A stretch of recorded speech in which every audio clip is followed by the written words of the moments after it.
You know, I was just sitting around thinking to myself, we really need an iconic moment in this campaign. You know what this campaign's lacking?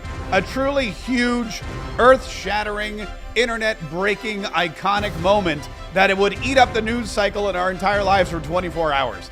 Thank God Donald Trump agreed to go on Joe Rogan's podcast this Friday, because we haven't really, yes, we had the mugshot. Yeah, we had the mugshot that went around the world. Yeah, we had Donald Trump getting convicted in New York City. Sure, we had the assassination attempt that was shown live on television with Donald Trump raising his fist in the air, yelling, "Fight, fight, fight." Yeah, we had all of those things. Oh, and then most recently, we had Donald Trump working the drive-thru at McDonald's, cooking fries, which was incredible. And which, by the way, the Democrats are now weaponizing, and we'll get to that in just a minute. But you know, I don't know if anything's going to be as iconic and as American and as just campaign changing as Donald Trump sitting down with Joe Rogan. Although I'll be honest with you, if you look at the early voting numbers, if you look at the polls, if you look at what's already happening across the country in the swing states and in the regular old states, what do you call non-swing states? Are they like, if they're not swing states, are they like merry-go-round states? Are they slide states?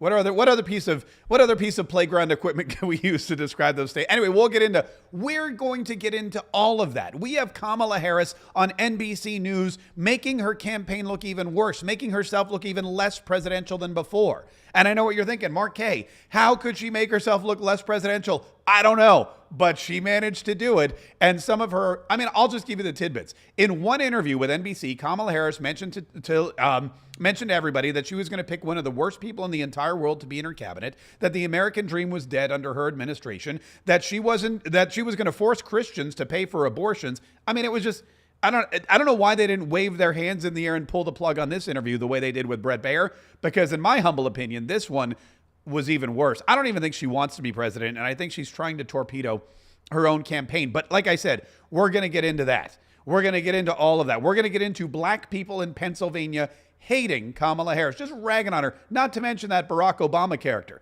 They're not too happy with him either. All that and more coming up. But first, ladies and gentlemen, please, if you will notice my surroundings are a little different, because I am at Patriot Outpost, Whiskey Papa Bravo. Yesterday I misspoke and I just called it Whiskey Papa, but it's Whiskey Papa Bravo. And we are here for the next couple of days, hunkered down, bringing you all the information and entertainment and enlightenment and inspiration and news and information and opinion that you need to get through the next, what are we at, 12, 13 days before the election? It's incredible how quickly this is going by. Later tonight, I will be at Mar-a-Lago, where Donald Trump is headquartered. The Trump campaign is headquartered here in South Florida. And we will be interviewing some of the biggest stars of the Republican Party, some of the biggest and most dedicated conservatives, as they walk the red carpet for the premiere of James O'Keefe's new movie, A Line in the Sand. And I'll bring you all of the interviews, all the information, all the highlights, all the fun tomorrow on Mark Kaye Saves the Republic. But right now, please subscribe to this channel if you haven't yet already. We are constantly growing every single day. Our YouTube audience continues to get bigger and bigger. Our Rumble audience continues to get bigger and bigger. Our X audience, everywhere, every time I turn on my phone, there's new notifications, there's new comments, there's new subscribers, there's new people saying, "This is awesome, Mark Kaye, you rock." And there's other people going, "This bald turd doesn't know what he's talking about. He's a socialist, or he's a fascist." Whatever. I'll take I don't care. Hate, praise, doesn't matter to me. I just like the attention. So if you would please take a moment to subscribe to whatever channel you're watching. And if you're listening on our podcast, man, I have to tell you, not to pat myself on my back, because it wasn't just me. It was you guys too. We had the largest month for podcast downloads that we've ever had in the history of Mark Kaye Saves the Republic. So thank you so much for all of our subscribers on Spotify, on iTunes, on Podbean, wherever you're listening to the podcast, and keep it up and keep sharing. Because, that's how we grow. It's all like word of mouth. I don't do any advertising. I got no money for advertising. I barely got money to pay for this outpost today. But isn't it fancy? This is a fun fact before we get into the news. When you get into the podcast business and when you start doing your own kind of whatever it is, it used to be that when I traveled around in hotels, I would just get a bed and a pooper and a shower. And that was it. I was like, just give me a bed, a pooper, and a shower. But now that I'm taking the show on the road, and now that we're responsible for broadcasting to the masses worldwide and recording a podcast that is not just audio, but visual, and isn't just aurally pleasing, but visually pleasing, I now have to book hotel rooms based on how the background looks.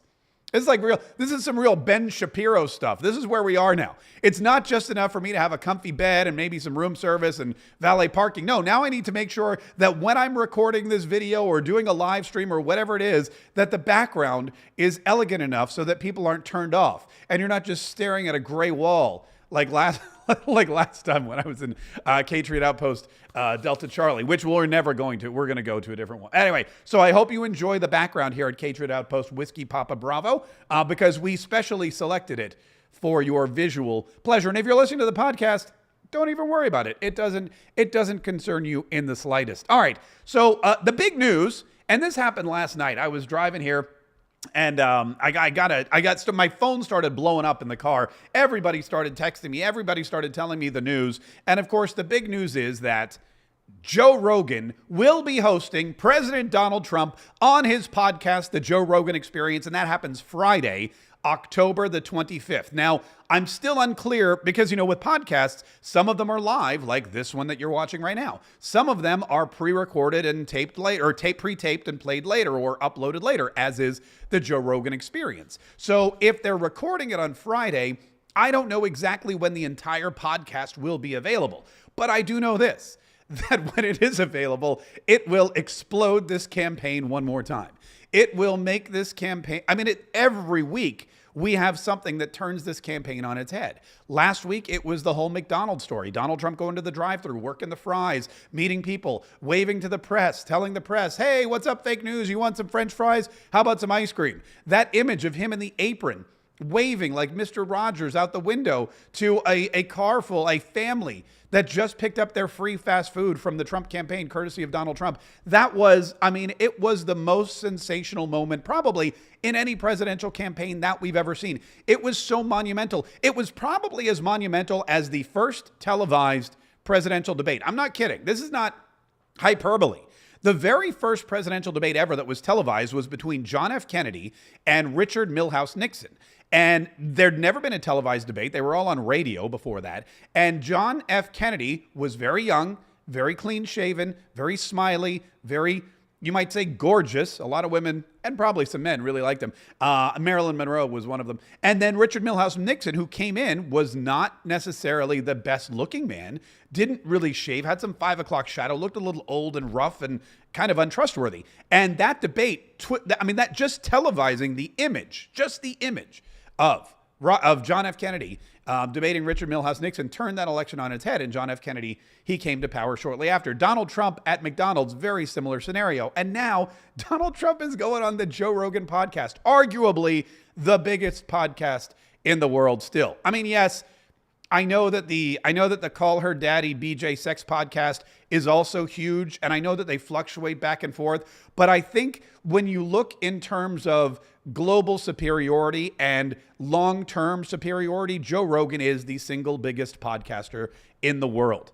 And Donald J. Trump is the most popular politician and probably, let's be honest, person in the world at the moment. There's probably nobody more famous on the planet right now than Donald Trump. Maybe Taylor Swift, but I would argue that if you went into the tribes of Africa, deep in the jungles, or if you went to the Australian outback, or if you went to some remote island somewhere and showed a picture of Taylor Swift and Donald Trump, more people would know who Donald Trump was than Taylor Swift. But again, I've never tried it myself, so I don't know. So this podcast, man, it's going to be, and again, the rumor was, and this has got to be really ticking off the Kamala Harris people. The rumor was that Kamala Harris was going to go on Joe Rogan and do the Joe Rogan podcast. But after the Fox News debacle, where she got mauled by Brett the Bear, and they realized this woman can't speak. This woman can't speak for 5 minutes, let alone 3 hours, because that's how long the Joe Rogan podcast is. Just so you know, the Joe Rogan podcast, it is not edited. It starts, because a lot of folks, don't listen to the Joe Rogan podcast or aren't familiar with it. I've been listening to it for a few years on and off. It just starts in the middle. Because the guest comes in, they'll be chit-chatting, they'll be talking. He and whoever he's with will be sharing stories, whatever. They'll decide to hit play, and oftentimes it begins mid-sentence. And it's just a conversation. And there's no editing. There's no going back and fixing anything. If there's a lull, there's a lull. If somebody sneezes, they sneeze. If they smoke weed, they smoke weed. If they change subjects, or if somebody says something that maybe they don't agree with, doesn't come out. And it just continues until they decide, all right, we're done. We're going to wrap it up here. Sometimes it's an hour and 50 minutes. Usually it's 2 hours and 20 minutes. Sometimes it's as much as 3 hours. And I don't know if you've ever heard Donald Trump talk, but when Donald Trump gets going on a subject and Joe Rogan gets going on a subject, I mean, it could be 7 hours. It could be a record-breaking podcast because they both have a lot to say. They've never sat down and talked to each other. And I'm going to be honest with you. I think it's going to, look, Donald Trump, we're pretty sure has won this election. And I've got the poll numbers to prove it. And I've got the information to prove it. And we'll get into all that here in just a minute. But the continued beating that Kamala Harris is taking in the not just the ground game, because it's not even about the ground game, in the social media game, in the online space. This is the woman whose whole party is supposed to be made up of Gen Z and millennials and folks who own the internet. This is the TikTok generation. Remember when they jumped onto TikTok with the coconut dance early on because they wanted Kamala Harris to seem cool? And they were like, oh, Kamala, you think she's weird? No, we're going to turn her into a coconut dance on TikTok. Well, you know who dominates TikTok? Donald Trump dominates TikTok. Team Trump on TikTok has billions and billions of views. Kamala HQ has, I don't know, maybe 500 million, if that. I'll be honest with you. I think I stopped following Kamala HQ because it was just creepy and weird. It was just bizarro land. I was like, I don't want these things popping up. What is that? I don't want that. I don't want that crap popping up on my feed. Now, so the Joe Rogan podcast is going to be monumental. The other thing is that there's nothing that Donald Trump, because a lot of people are like, what is Donald Trump going to say? There's nothing that Donald Trump could say that he hasn't already said. There's nothing Donald Trump could say that would be any more shocking than anything that he's ever said whatsoever. In fact, it doesn't matter what Donald Trump says, because if the left can't find some horrible or offensive or abrasive nugget in what Donald Trump says on Joe Rogan, then they'll just make it up anyway. That's what they've been doing. They made up an entire article claiming that Donald Trump was literally Hitler. They've got John Kelly going on all the morning shows today saying he wanted generals that were like Hitler's generals. He wanted to rule like Hitler. He told everybody, I want to do exactly what Hitler did. That's John Kelly's story on ABC this morning with George Snuffleupagus. So they'll just make it up. It doesn't matter. Donald Trump could say whatever he wants, and if it's not harsh enough or disturbing enough for the left, they're just going to write their own narrative and get their friends in the media to report whatever it is they want to report. But we know the truth. We know the truth. We know what's actually happening. We see right through the propaganda. And here on Mark Kaye Saves the Republic, we bring you the truth. And the truth is that Donald Trump is not just winning, he's dominating. He's dominating. He is bringing together factions of conservatives that you would never think. In fact, he's creating new conservatives. Yesterday, Donald Trump was at a rally in North Carolina, and he brought a surprise guest on stage, and listen to what she told the crowd that made them go ballistic. It is because of my love for our country, and specifically because of the leadership that President Trump has brought to transform the Republican Party and bring it back to the party of the people and the party of peace, that I'm proud to stand here with you today, President Trump, and announce that I'm joining the Republican Party. Look at that. Look at that. We got Tulsi. We finally got Tulsi. I mean, we had Tulsi on our side, but now we finally have her among our ranks. We can now say that Tulsi Gabbard, former Democrat, is now a Republican. I mean, and the standing ovation was incredible. People stood up and they cheered. I had to cut it out. It was like a minute. Tulsi Gabbard comes out on stage and says, President Trump, because of you, I am joining the ranks of the Republican Party. And people stood up and started screaming. I mean, in what day and age does this ever happen? In what day and age does a former Democrat politician get up on a stage and tens of thousands of people who've come together there for a political event give her a standing ovation because she says, I'm becoming one of y'all? That never happens. I'm joining the party of the people, the party of equality, the party that was founded to fight against and end slavery in this country. It is the party of common sense, and the party that is led by a president who has the courage and strength to fight for peace. Ooh, you can hear it. Ooh, man, those people, they love Tulsi Gabbard. They loved Tulsi Gabbard when she was just a Trump-supporting Democrat. Now that she's a Trump-supporting Republican, OMG, forget about it. Yeah, and this is the beginning of the next chapter of Tulsi Gabbard in American politics. This is not the end for her. This is the beginning. She will, if she's not in the Donald Trump cabinet, she'll be in the administration in some capacity. She has to be now. She's a Republican. Because the thing people love to complain about is Donald Trump putting Democrats in the cabinet, or Donald Trump putting, people in the cabinet who are going, because that was the big thing the first time around. Donald Trump chose all these people who turned on him, who stabbed him in the back. He picked all these swamp creatures, and all of a sudden his whole presidency was down the tubes. Well, now he's picking loyalty. He's picking loyal people who are on the same side, want the same things that he wants, and will work diligently and tirelessly for the Republican Party, for the conservative agenda, and for the United States of America.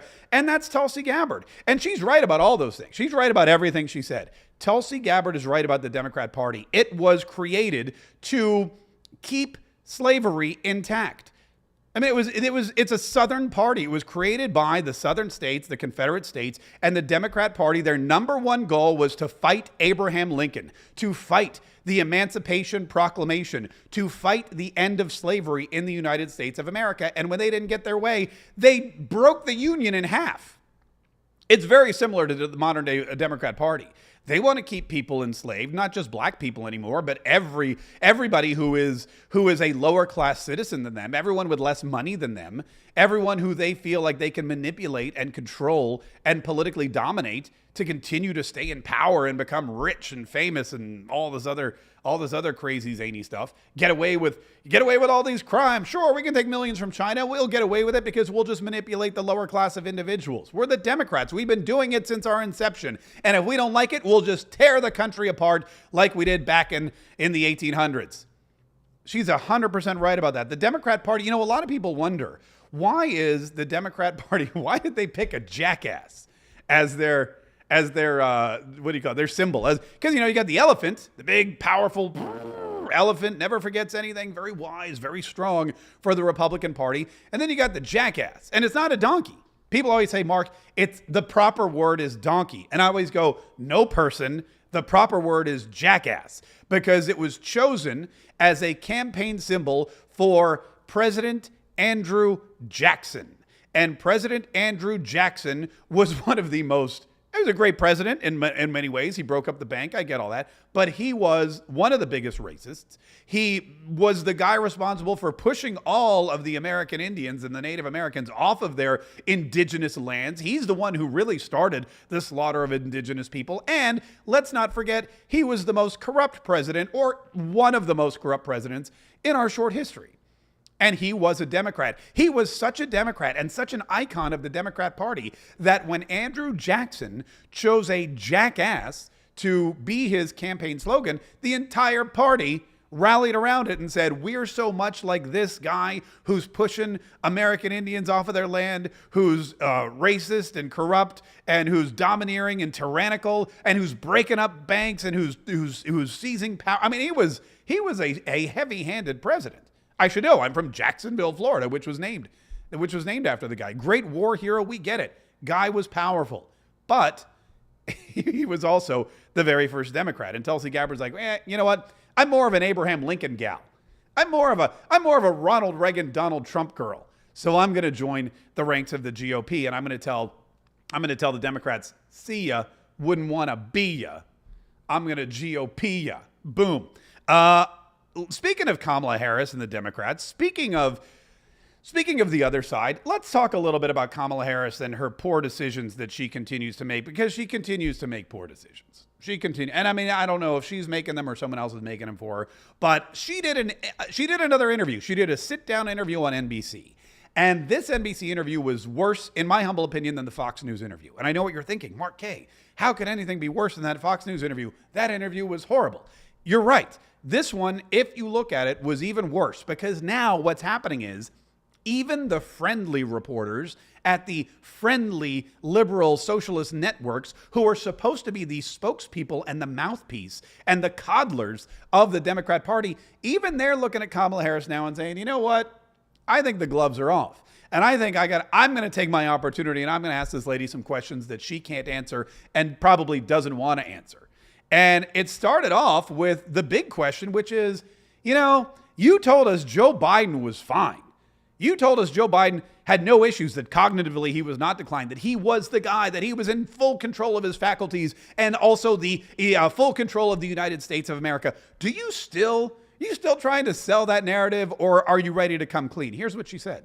Joe Biden is an extremely accomplished, experienced, and capable. And hold on, before I play this whole clip, watch her eyes, because the reporter's over here.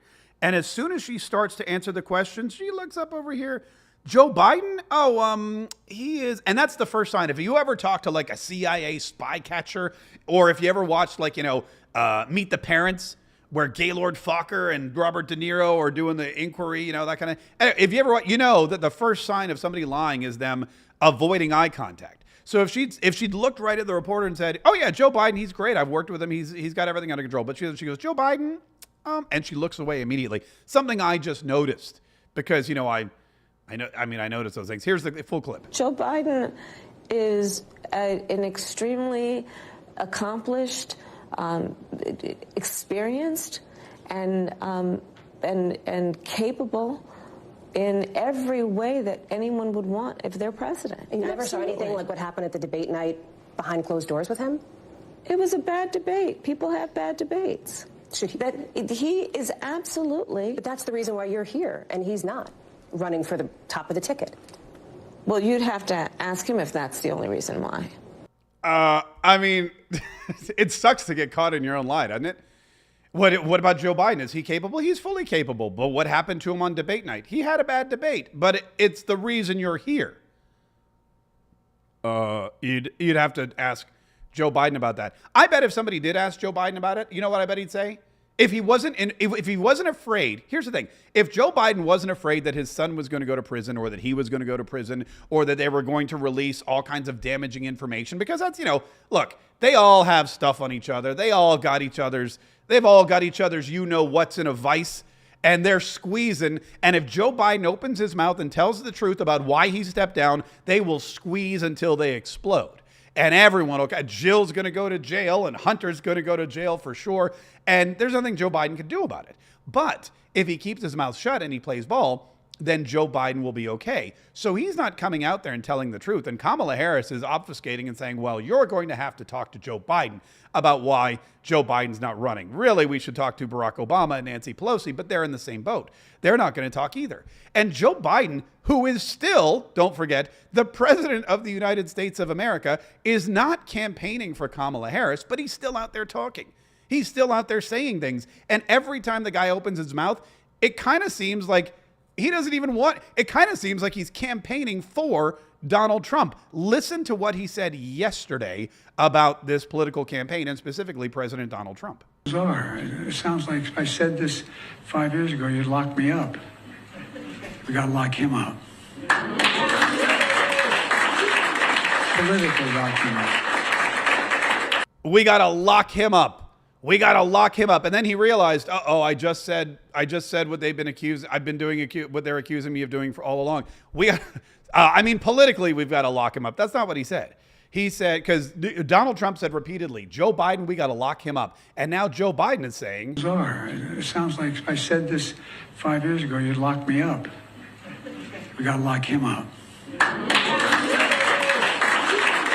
Politically lock him up.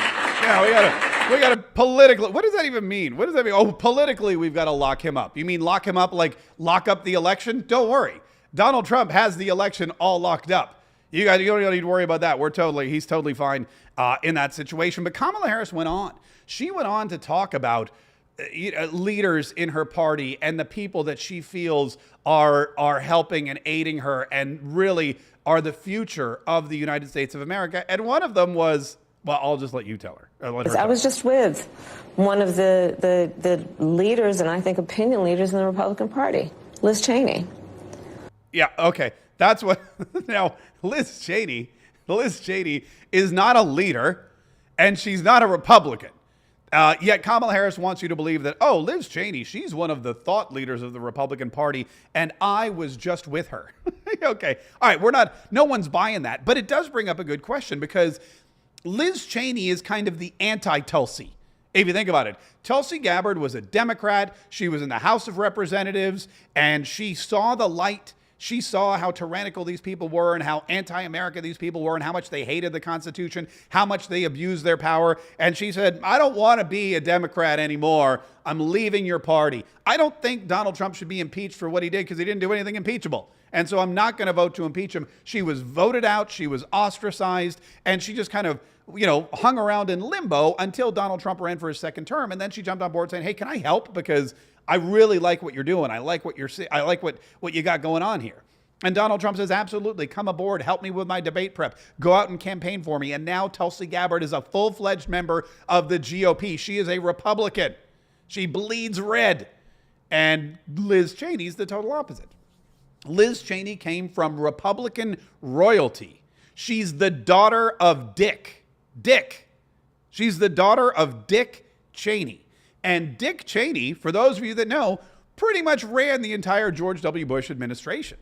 Dick Cheney I think he's the only man, and I have to double check, but I think he's the only man in history who was both defense secretary and then president. I'm sorry, defense secretary, vice president, and there was one other position that I'm missing. But he did every power position in Washington, D.C. you could think of.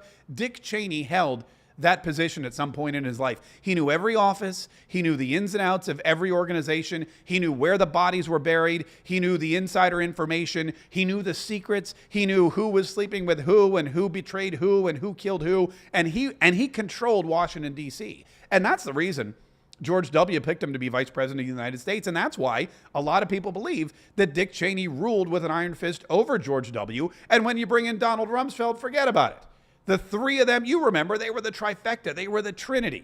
And that guy started more wars and profited off of more wars and took advantage of more bloodshed around the world than any other vice president in history. And now his daughter, Liz, daughter of Dick, is a thought leader that Kamala Harris and the Democrat Party is bringing into her fold.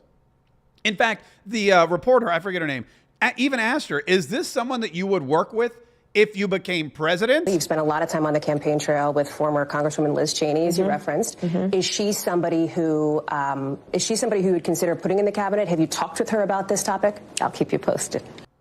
I'll keep you posted means yes. In fact, here's what I believe is happening behind the scenes. Dick Cheney, very powerful man in the Republican Party, still not the real Republican Party, but the old school Republican Party, still knows a lot about what's going on in Washington, D.C. I believe that Dick Cheney is working behind the scenes to keep his daughter, Liz Cheney, in power and keep his daughter, Liz Cheney, in the public eye.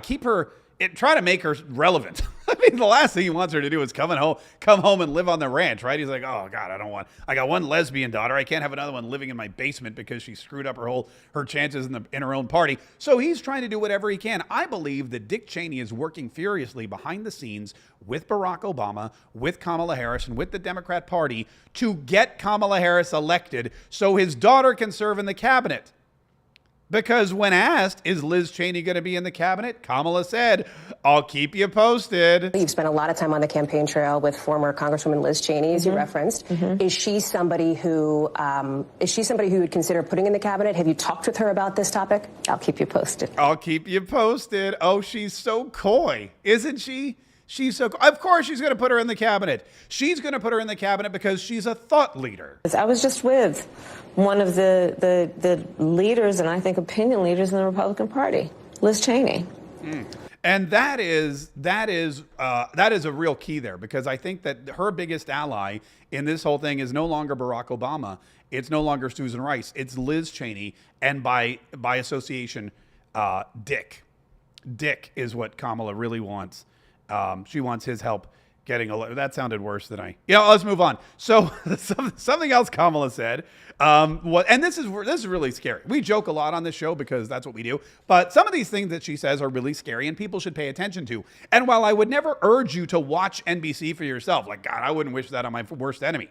If you showed me I don't know who my worst enemy is, but it's probably, let's be honest, it's probably Kamala Harris. If you brought my worst enemy in front of me, I would never say to them, you need to watch NBC News. But this interview was very telling. And that's why I'm bringing you the highlights. Something else Kamala Harris said would be that she would give no exception on abortions, which means that if you're a Christian or if you are a member of a Christian organization or if you're a church group, Catholic Church, for example, there'd be no exceptions for abortion in her administration. And if you believe that abortion is evil and satanic and wrong and murder, and if you're pro-life till you die, then you are not going to be given any kind of exception or exemption in the Kamala Harris administration. What concessions would be on the table? Religious exemptions, for example? Is that something that you would consider? I don't think we should be making concessions when we're talking about a fundamental freedom to make decisions about your own body. To Republicans like, for example, Susan Collins, Lisa Murkowski, who would back something like this on a Democratic agenda if, in fact, Republicans control Congress, would you offer them an olive branch? Or is that off the table? Is that not an option for you? I'm not going to engage in hypotheticals. I mean, why not? You've engaged in hypothetical. That's all you do is engage in hypothetical. That's what campaigning is. Campaigning is answering questions. Hey, what happens in this scenario? Oh, I would bomb the hell out of them. What happens in this scenario? Oh, they know here's what I would do. Specific. That's what Donald Trump does. Donald Trump says, if I'm president, hypothetical, I would drill, baby, drill. Okay, there you go. That's a solution to our energy problem and our economic problem and our inflation problem. Look at that. Kill 3 birds with 1 drill. That's great. President Trump, if you were president, what would you do about the flow of immigration into our country and the drugs and the human trafficking and the crime and the homelessness and all the other bad things that happen with it? He would say, I would shut down the border immediately, and then I would begin the largest mass deportation effort in the history of mankind. Hypothetical question, specific answer. Kamala Harris won't give you a hypothetical, which means there'd be no concessions for abortion. If you're pro-life, if you're a Catholic, a Christian, if you believe that life begins at conception, if you believe in the sanctity of that human life, and that women who get pregnant don't necessarily, it's not their health care, it's their poor choices. But if you believe that, then Kamala Harris doesn't care about you, and she's going to force you to pay taxes that will pay for abortions. And if you are a Catholic church or if you're a Christian organization, she will force you to offer free abortion as part of the health care plan to your employees.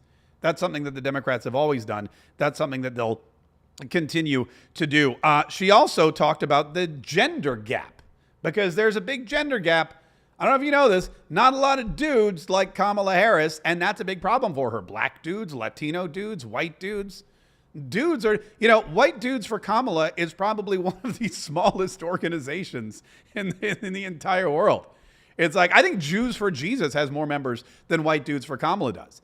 But there's this huge gender gap, and she was asked about that. Listen to what she said. To implement the agenda that you want to implement, you have to win first. You have to win the White House. And right now, there is a big gender gap in this race. Fewer men support you right now than they did President Biden. Some of your allies have suggested there's sexism at play.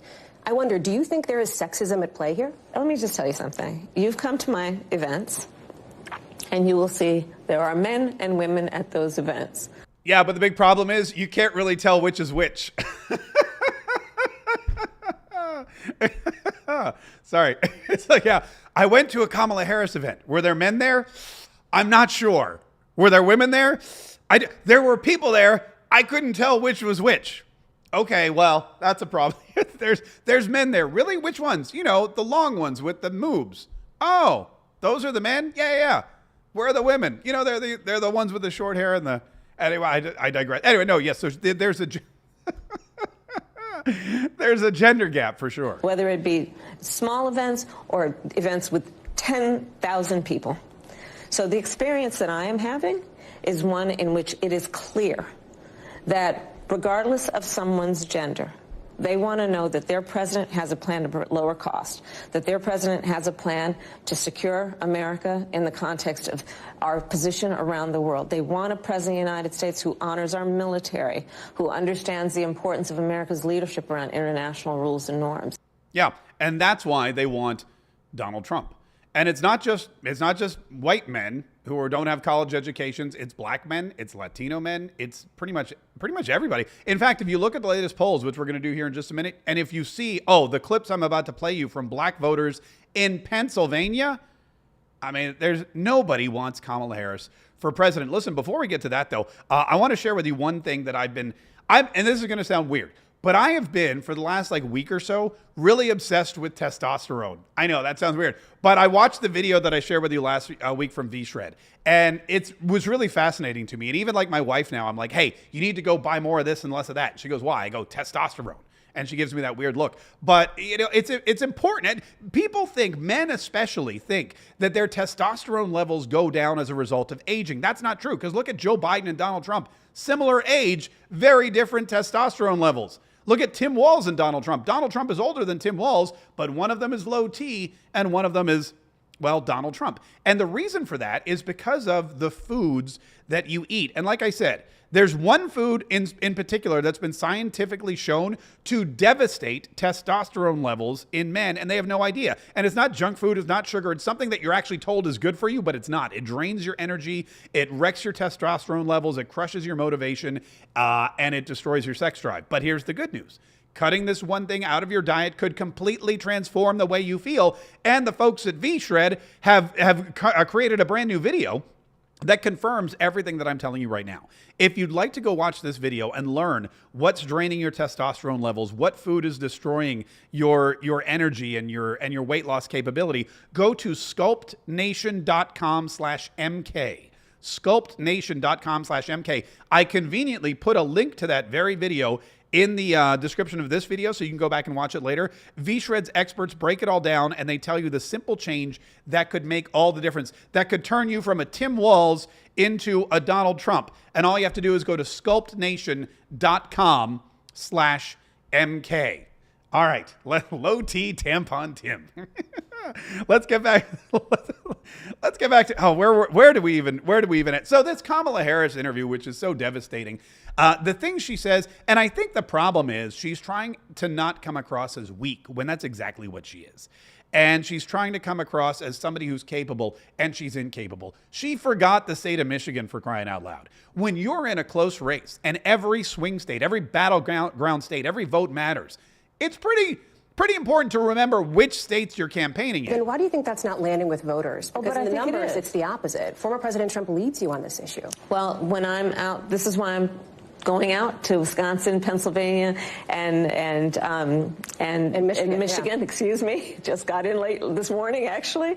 But going to 3 states yesterday, and I'm going to continue being on the road. Well, somebody just lost the state of Michigan. Kidding, she lost the state of Michigan months ago. When the United Auto Workers came out and said, we're not endorsing you, she pretty much lost Michigan.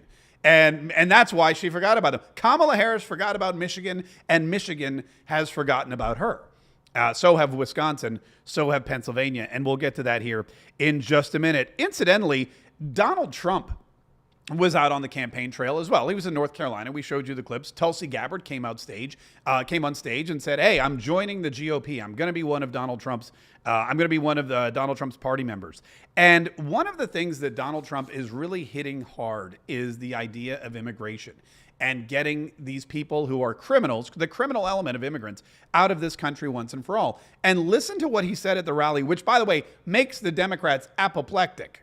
And to expedite removals of Trende, Aragua, and other savage gangs, I will invoke the Alien Enemies Act of 1798. Think of that. 1790, you know why? That's when we had real politicians, real people that knew what to do, not these weak, woke fools. That's a great description, by the way. Weak, woke fools. Weak, woke fools. Yeah, it's basically what we've got in the Democrat Party today. The Alien Enemies Act of 1798. Now, if you're not familiar with the Alien Enemies Act of 1798, it was created by the then founding fathers, James Madison, Monroe, Jefferson, and it was in an effort to stop French spies and French loyalists from infiltrating the United States in what they believed was going to be the brink of a war with France. And Donald Trump's campaign is looking through the law books going, there's got to be something in here about throwing out people who are here illegally and want to do harm to the United States of America. And they go through and they find that back in 1798, the Alien Enemies Act allowed the president to just kick people out without any probable cause, without any jury trial. I mean, they're illegal immigrants, first of all, and they're harming the United States of America, very much like Tren de Nagra or whatever. What is it? The Tren de... And to expedite removals of Tren de Aragua. Yeah, Aragua. That's what it was. Tren de Aragua. Train of Aragua, which I believe is just a place in... Venezuela, to expedite the deportation of those people. He's going to use this act from 1798. And the Democrats hate that. They're like, whoa, what are you doing? You can't do that. That's horrible. That's racist. Well, the problem is most people support mass deportation in this country. Most voters, Democrat and Republican, support mass deportation, especially of illegal immigrants, people who are here illegally doing illegal things. Man, if you're here illegally, that's one thing. But if you're here illegally and you're messing up our stuff, and you're killing our young girls, and you're bringing in drugs, and you're going into apartment buildings, and you're taking them over with rifles, and you're eating cats and eating dogs and eating the pets of the people that live here, if you're doing all of that, then nobody has any patience for you. Doesn't matter if they're black, white, Latino, Asian American, doesn't matter. Everybody wants you gone because the rest of us are here to peacefully and patriotically make our American dreams come true. The rest of us are here to peacefully and patriotically work hard and work smart and build some kind of fundamental foundation for our family, some kind of financial future for us and our posterity, as is promised to us by the United States of America, the Constitution, the Declaration of Independence, the Founding Fathers, and of course, God above. That's what we want. We don't want criminals in here mucking up the stuff. We don't want criminals stealing from us and bringing in drugs and killing and raping people and taking over our apartment buildings and eating our cats and eating our dogs. We don't want any of that. And we don't care how far back you have to go. 1798, do it. Get them out of here. The majority of Americans support that. And Kamala Harris does not. And that's why the majority of Americans do not support Kamala Harris or any of the other, what was it, weak woke fools? Weak woke fools. Yeah, there's no strength. There's absolutely no strength in the Democrat Party. There's no strong leaders right now. Joe Biden is not a strong leader. Joe Biden's not even leading anymore. Kamala Harris is not a strong leader. Tim Walz is definitely not a strong leader. There's nobody that personifies the strength that the president of the greatest and strongest and richest and most powerful nation on earth should have, except for Donald Trump. And black voters in Pennsylvania know that because I forget this woman's name, but she sat down with a bunch of black voters in Pennsylvania and listened to what they told her about why they don't like Kamala Harris. What are your feelings, and let me start with the women here, about Kamala Harris? She's a woman of color. I'm not putting her down because of that, and I'm not putting her down because she's a woman. I'm not a feminist, so I'm sorry. But at the end of the day, I don't think that she has the personality. I don't think that she has what it takes to go up against Putin and go up against these other presidents that are built for this. I don't want to be scared because my president is scared. I want my president to feel secure and manly and about it. She wants her president to feel secure and manly and about it. She doesn't want to be scared because her president is scared. That's the first person I've ever heard this entire election cycle say, Kamala Harris, yeah, she doesn't have the experience, she doesn't have the education, she doesn't have the ideas, she doesn't have the brain power or the willpower, she doesn't have any of that, but she doesn't have the personality. She doesn't have the backbone. She doesn't have the cojones to be president of the United States. Vladimir Putin's a tough cookie. If you don't believe me, ask Tucker Carlson. Kim Jong-un, same thing. Xi Jinping, all of these world leaders from all over the, world. That's where you find world leaders, by the way, all over the world. They're everywhere. Where do you find these world leaders? All over the world. Makes perfect sense. But all these world leaders are stronger than Kamala Harris. All of these world leaders can take advantage of Kamala Harris. All of these world leaders can scare Kamala Harris. And this woman in Pennsylvania And millions of others just like her don't like Kamala's personality. They don't want a weak leader. They want a strong leader who can and will stand up to other strong leaders to keep America safe. Because at the end of the day, that's all that matters. The number one issue you should vote for, and I always say this and I'll say it again, if you're going out early voting, which I hope to God you are, the number one issue that you need to concern yourself with is national security and whether or not the person you're voting for will keep you alive. If you feel that there is a dangerous criminal element in your town, whether it's illegal immigrants, whether it's tren de aragua, whether it's just a bunch of homeless drug addicts who've been brought in from across the border, whatever it is, if you feel unsafe in your neighborhood, then you need to vote for safety, because if you're dead, nothing else matters.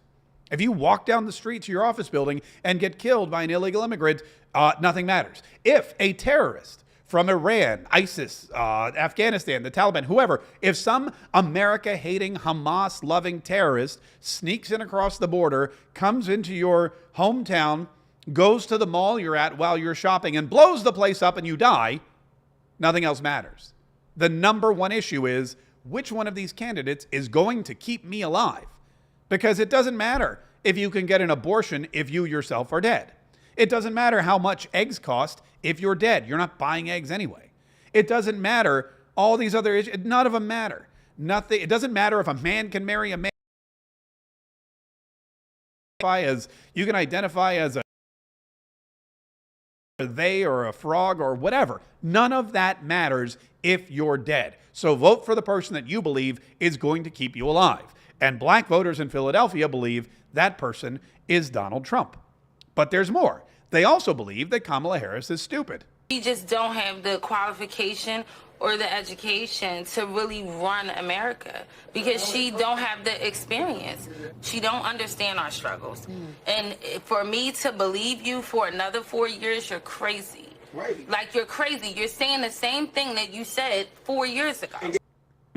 And these people are, and again, these are the same people that the Democrats have taken advantage of and just have assumed would vote for them for years. They assume black urban voters in Pennsylvania. Yeah, we got it. We're going to do whatever. We're just going to go in there and tell them who to vote for. In fact, that's what Barack Obama did. Barack Obama went in there, you may remember, and he told these young black men who to vote for. And these young black men were not happy with it. I have it, I believe, right here. Listen to, let me go here. Listen to what these young black men said about Barack Obama rolling in and telling them what to do. And I just wonder for anybody who heard that, like what they thought of that. I was deeply offended. And it felt like a moment where it's like, you N-words better get in line and do what we say. And it felt like him as the czar of the Democratic Party coming down to say, go get these N-words in line. And the general tone of it was disgusting. It was abhorrent. I don't respect it. I didn't like nothing about it. And Kamala, 2 days after that, is like, we love our black men. We have programs and things that we're rolling out for them, and she rolled out policy. Good cop, bad cop. I'm tired of the good cop, bad cop. I'm tired of it. He's tired of good cop, bad cop. He doesn't want any of that. He doesn't want Barack Obama. I mean, he used some strong language there. He was like, this is exactly what this sounded like to me. It sounded like the czar of black America coming in and telling us what to do. And that's not how you get people, but that's exactly what they've assumed. The Democrats believe that black voters will vote for Democrats just because. And Donald Trump has proven them wrong. Black voters are just like every other voter. They want to feel safe. They want money in their pocket. And they realize that Kamala Harris, she's too weak and too stupid to do any of that. Oh, and also, this is the best part, she's not black. We just don't have the qualification. When she sworn to the Senate, it was as the first Indian American. Thank you. Which is, it's fine. We don't care. We all know she's not black. Let's understand that. We are all clear of that. But my point of view, like I told you earlier, she's already been there. She's in office right now. I mean, this is like they're all like, wait, she's not black. Everybody knows Kamala Harris is not black. These are black people saying that, not me. They're all saying, look, that's not even a question. They've moved on from that. They're like, yeah, we know she's not black. She's an Indian senator and yada, yada, yada. But she's also, let's face it, not qualified, not intelligent, doesn't have the personality, too weak to do the job. And oh yeah, She's been there for 3 years and hasn't done anything. This is soul crushing to the Democrat Party. These comments are the, I mean, they've gone from nailing the nails into Kamala Harris's campaign coffin with a hammer to just getting the nail gun and going boom, boom, boom, boom, boom, boom, boom, boom, boom, like they're roofing. You know how like the roofers, they can put up a whole roof in an hour because they got the hydraulic nail gun? These black voters in Philadelphia are using a hydraulic nail gun to put as many nails as possible into Kamala Harris's coffin. There's more. You want to hear more? Here, I got more. I believe Trump is going to win because, first off, when people say bad things about him, where does that affect us down here? That doesn't affect our neighborhoods. It has never affected our neighborhoods. We don't even get to see half the things that go on that level. We know that he's going to win because he is the best for America. He's worried about our economy. The crime is high. Yeah. The violence is high. The schools are bad. Yeah. We can go on and on. Where Democrats have been in charge for 40 years. We're voting for Donald Trump unequivocally. Period. No one else is going to persuade us. We 2 weeks out, and we won't sleep until November the 6th. So we are voting for Donald Trump unequivocally. Yeah, I think I got all the syllables in there. We are voting for Donald Trump unequivocally. There's nobody else that can do what he's going to do. There's nobody else that can fix these problems. We are 2 weeks out, and we are not going to sleep until November the 6th, until Donald Trump is president. Fun fact, Donald Trump may not be president yet on November the 6th because not only have Pennsylvania and Michigan and Georgia publicly decreed that they will not be ready on November the 6th to share with you the results, but Maricopa County in Arizona has also now announced, let me pull this up for you. Maricopa County has also announced that they will not be ready for, get this. You ready? You ready? I don't know if you've seen this or not. Ready? Look at this. For 10 to 13 days. Maricopa. Republicans raise concern after Maricopa County announces 10 to 13 days wait for election results. Now, this is not the state of Arizona. This is not Arizona's become so big and populated that we're not going to have our election results. No, this is one county in one state. That none of the other counties came out. And yes, I get it. The majority of the state is Maricopa County. But you're telling me this one county can't get all of these votes cast, all these votes cast and counted, especially with early voting, for 10 to 13, for 2 weeks after the election? Republicans raise concern after Maricopa County announces 10 to 13 days wait for election results. Republican voters question Maricopa County's extended timeline for election results. Election officials have attributed the extended timeline is to make sure the process is both secure and accurate. Some Republican voters are not convinced. On social media platform X, several users have voiced their concern comparing Maricopa County's timeline to that of larger states like Texas. One user said 30 million people live in Texas and they're going to announce the results on election night. But Maricopa County, with 2.1 million votes, says it will take 10 to 13 days. I'm sorry, but unless you're insane, that should terrify you. Grimm says this is nuts. Maricopa County has announced it could take 10 to 13 days to tabulate the votes. Note that Texas has a population of over 30 million. This is exactly what we talked about yesterday. Florida will tabulate their votes.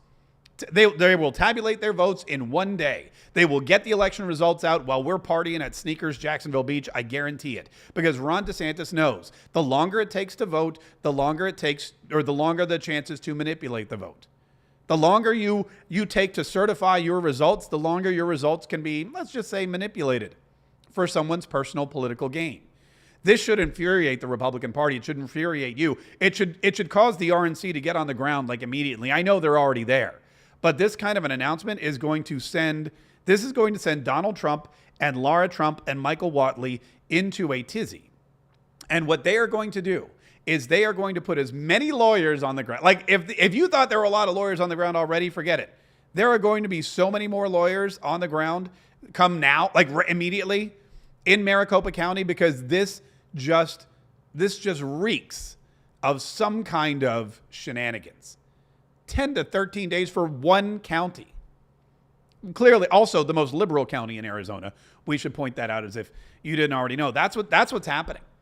That's what's happening. And that's the Democrats are petrified. They're furious. They've got a candidate that is destroying her own campaign. They've got surrogates who are insulting the electorate. They've got Joe Biden out there saying they're going to lock Donald Trump up, which doesn't help anything. And they've got people that are fleeing the party.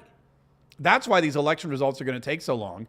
That's why Kamala Harris said in this interview, you know what? She doesn't know if she's going to accept the results, and she's probably going to fight them in court. In fact, she's already got lawyers lined up. And I'm very much grounded in the present in terms of the task at hand, and we will deal with election night and the days after as they come, and we have the resources and the expertise and the focus on that as well. So you have teams ready to go? Is that what you're saying? Are you thinking about that as a possibility?